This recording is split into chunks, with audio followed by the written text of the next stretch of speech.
Bienvenue à chacun de vous et c'est un privilège pour moi de vous apporter, comme à chaque semaine, un petit temps de réflexion vis-à-vis des choses de la vie courante.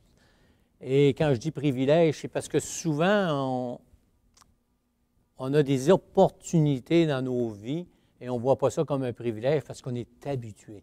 Et lorsque je regarde alentour de nous, lorsque je regarde dans certains pays où les gens ne peuvent pas apporter la parole de Dieu ouvertement sur Internet et ainsi de suite, nous, on a le privilège ici d'avoir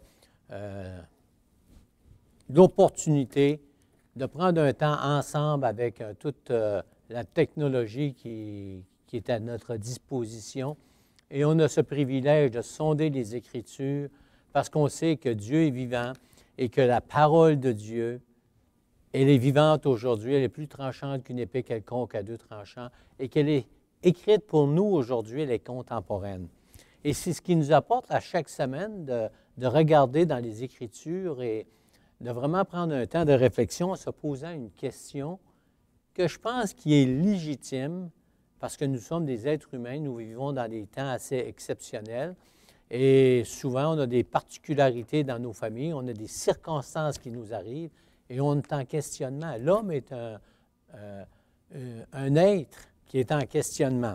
Et ma question pour nous ce matin ou aujourd'hui, elle est celle-ci. Selon la Bible, et je parle en tant que chrétien, le chrétien a-t-il une assurance contre la souffrance physique et psychologique? Et je vais répéter ma question. Et peut-être vous avez la réponse immédiatement, peut-être que vous ne vous êtes pas arrêté à cette réflexion-là. Et ça peut arriver que, on va voir ça tout à l'heure, avec une conception peut-être erronée, on n'a pas la bonne réponse. Mais on va regarder à travers les Écritures pour répondre à notre question qui est celle-ci. Le chrétien a-t-il une assurance contre la souffrance physique et psychologique? Donc, on va aller toujours à la lumière de la parole de Dieu. Parce que la parole de Dieu, elle nous donne des exemples tout le long d'un couvert à l'autre, on pourrait dire, parce qu'il y a plusieurs livres dans la parole de Dieu. Donc, de la Genèse à l'Apocalypse, on voit toutes sortes de situations qui sont décrites là et qui nous montrent vraiment les choses sous un angle que Dieu veut qu'on connaisse. Donc, on va aller dans le psaume 142 et je vais vous lire le verset 1 à 9. Donc, psaume 42, 142, c'est-à-dire 1 à 9. C'est un psaume de David. David écrivait, « Éternel, écoute ma prière, prête l'oreille à mes supplications, exauce-moi dans ta fidélité, dans ta justice, n'entre pas en jugement avec ton serviteur, car aucun vivant n'est juste devant toi. L'ennemi poursuit mon âme, il foule à terre ma vie, il me fait habiter dans les ténèbres comme ceux qui sont morts depuis longtemps. Mon esprit est abattu au-dedans de moi, mon cœur est troublé dans mon sein. Je me souviens des jours d'autrefois, je médite sur toutes tes œuvres, je réfléchis sur l'ouvrage de tes mains. J'étends mes mains vers toi, mon âme soupire après toi comme une terre desséchée. Hâte-toi de m'exaucer, ô Éternel. Mon esprit se consume, ne me cache pas ta face. Je serai semblable à ceux qui descendent dans la fosse. Fais-moi, dès le matin, entendre ta bonté. Car je me confie en toi, fais-moi connaître le chemin où je dois marcher, car j'élève à toi mon âme. Délivre-moi de mes ennemis, ô Éternel. Auprès de toi, je cherche un refuge. Donc, notre question, est-ce que le chrétien, comme je vous disais tout à l'heure, est-ce que le chrétien a une assurance contre la souffrance physique et psychologique? Pourquoi une telle question? Parce que, vous savez, comme croyants, parfois on a des fausses conceptions qui nous suivent pour diverses raisons, diverses choses qu'on a entendues. Et surtout, parfois, vis-à-vis le questionnement, vis-à-vis qu'est-ce qui nous arrive lorsqu'on souffre physiquement, lorsqu'on souffre émotionnellement. Et quand je parle psychologiquement, je parle de souffrance émotionnellement. Bien, ici, à travers le psaume, on va réaliser que la souffrance, la parole de Dieu nous en parle d'un couvert à l'autre. Et l'exemple que j'ai ce matin, c'est le roi David. Parce que le roi David avait une particularité, il était le oint de l'Éternel. Il était celui que le Seigneur avait choisi pour succéder à Saül qui était roi. Et si on regarde à travers les récits de la parole de Dieu, on voit que David, bien qu'il était le oint de l'Éternel, il n'a pas bénéficié d'une protection spéciale face à la souffrance. Qu'est-ce que je veux dire? C'est que, comme les grands hommes de Dieu, comme le prophète Élie, comme on voit que Jacques nous décrit Élie comme étant un homme de la même nature que nous. Et souvent, lorsqu'on regarde dans la parole de Dieu, on devrait prendre exemple sur ces hommes dans la parole de Dieu, sur les héros de la foi, qui sont en réalité des hommes comme vous, comme moi, qui ont passé au travers de situations bien précises où Dieu a permis que ces situations arrivent dans leur vie pour nous révéler des réalités que nous aussi nous passons à chaque jour, une façon de parler que nous passons dans différentes étapes de nos vies. Donc, on voit que David, loin de l'Éternel, c'est-à-dire qu'il a été choisi de Dieu, et ceci n'a pas exclu que même s'il était choisi pour remplacer le roi Saül, David a passé au travers de certaines épreuves, difficultés, souffrances physiques et souffrances émotionnelles. Et si nous, qui se nommons chrétiens parce que nous avons reçu Jésus-Christ comme notre sauveur personnel, nous avons fait cette déclaration et nous vivons notre déclaration de foi en la personne de Jésus-Christ qui est mort sur la croix pour nos péchés et nous l'avons accepté comme notre sauveur. Cela ne veut pas dire qu'au travers de la vie, nous ne passerons pas au travers de certaines souffrances physiques et émotionnelles, psychologiques. Donc, on voit dans la parole de Dieu que le roi David a passé au travers des difficultés et qu'il a toujours gardé le regard sur le Seigneur.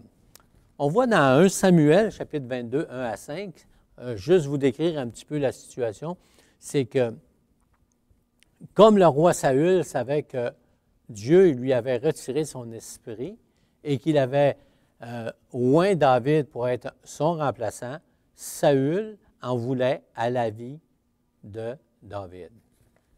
Mais on pourrait tellement élaborer sur tout ce contexte-là, et juste de savoir que David, malgré la souffrance, malgré la souffrance physique, émotionnelle, tout ce qu'il a vécu, il a demeuré ferme le regard sur l'Éternel, le Dieu qui l'a appelé.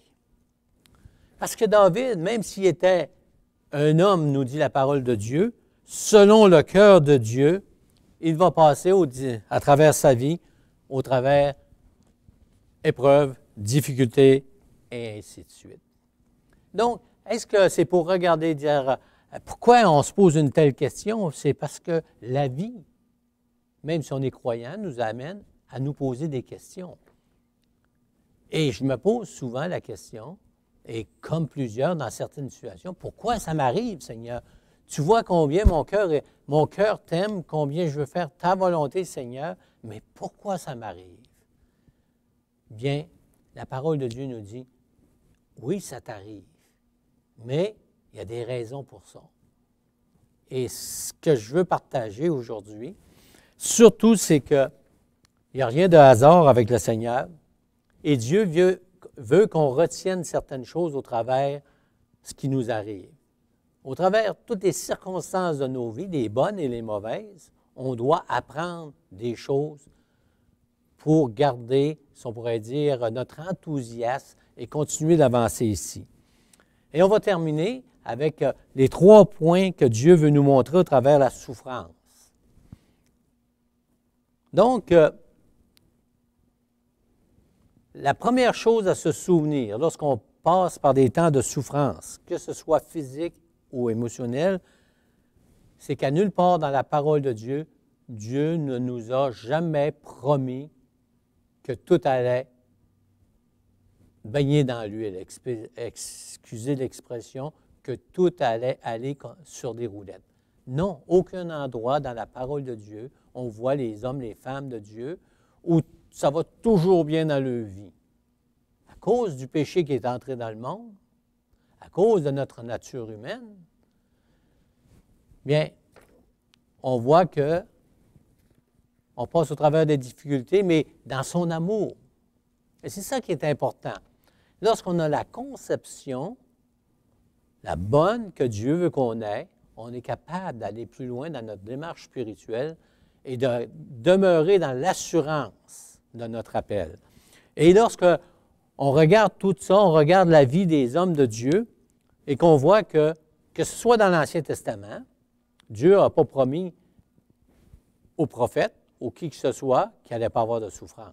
On voit le contraire, qui passe au travers des souffrances. Et même dans le Nouveau Testament, les gens sont sous la grâce, on voit l'apôtre Paul et que Dieu nous dit dans Acte 9,16, lorsque Ananias est appelé par le Seigneur à aller vers Paul, Dieu dit à Ananias, « Je lui montrerai, en parlant de Paul, tout ce qu'il doit souffrir en mon nom. » Donc, même si Paul, qui a écrit le 2/3 du Nouveau Testament, cet homme que, pour la majorité des chrétiens, c'est notre exemple humainement, après Jésus-Christ, pour pouvoir marcher ici-bas, on voit que Dieu dit, « Je lui montrerai tout ce qu'il doit souffrir en mon nom. » Donc, si nous sommes chrétiens, nous devons considérer que Dieu va nous faire passer au travers certaines difficultés dans nos vies pour des raisons bien précises. Et ça, c'est Dieu qui va nous les révéler à travers notre cheminement. Deuxième chose qu'on doit retenir dans tout ça, on voit ça dans Romains 8, 28. Et ça, combien de fois, je le répète, tout concourt au bien de ceux qui aiment Dieu.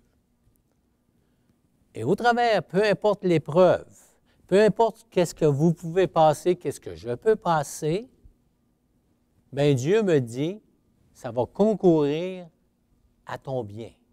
Donc, au travers de l'épreuve, garde la tête hors de l'eau, si on pourrait dire, et ça va nous amener à notre dernier point tout à l'heure, parce que je suis en action, même si tu ne le vois pas, parce que ça va concourir à ton bien.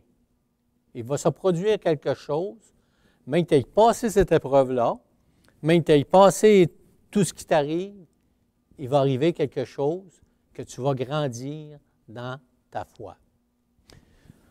Et le troisième point, qu'est-ce qu'on doit apprendre aussi?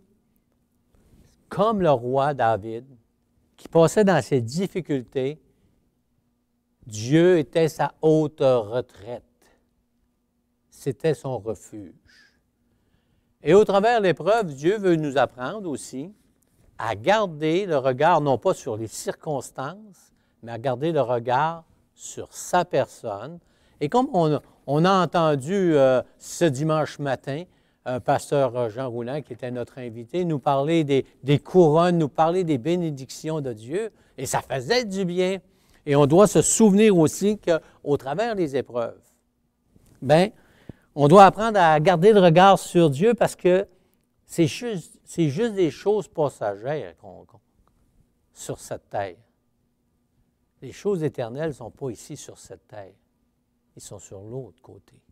Et c'est là qu'on va voir toute la grandeur. On va réaliser encore davantage comment est-ce que Dieu, au travers de notre cheminement, s'est révélé et il a voulu nous former. Donc, retenons trois choses.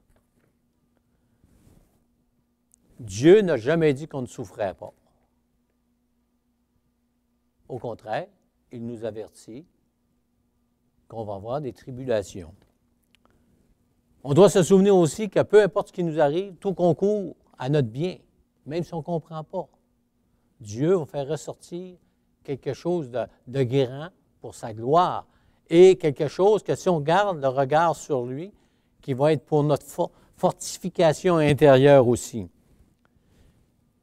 Et comme on le disait tout à l'heure en terminant, c'est pour nous apprendre à garder le regard sur lui et le regard sur l'éternité aussi. Donc, Dieu nous appelle, dans les circonstances de nos vies, à s'arrêter et à réfléchir. J'espère qu'au travers de notre petite réflexion de cette semaine, vous allez être bénis et ça va vous aider dans votre cheminement à chaque jour. Dieu vous bénisse abondamment. À la semaine prochaine.